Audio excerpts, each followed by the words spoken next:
Well, it's been nearly 6 months since the Baillieu-led coalition government won office here in Victoria, so this budget has really been its first major challenge.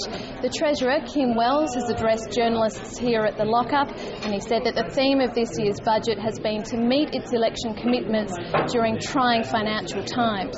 He listed cost blowouts by the former Labor government, cuts in GST revenue, and withholding of GST funding and federal funding from the federal government as major problems facing the state.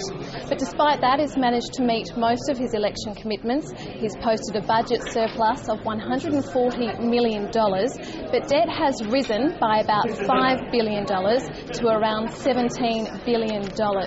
Now, the promise to have 800 hospital beds has been met, with 100 of those being funded in the first year, and the promise to have 940 protective services officers patrolling Melbourne's train stations has also been met.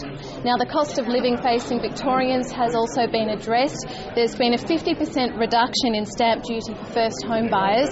There's also been an extension of the $7,000 first home buyers grant, and a $382 million package has been announced to increase electricity concessions for low-income earners. But all of this obviously comes at a cost. The government says it's made about $2.2 billion in savings over the next 5 years. A lot of that will come from cuts to most government sectors, but there'll be no job losses. The sectors of health will take the biggest hit, as will education. But just how the government plans on tackling debt will be its next major challenge. The Treasurer said he couldn't address that in this year's budget because it would have meant major cuts to services and jobs and massive increases in taxes. All of that will be in store, surely, in next year's budget.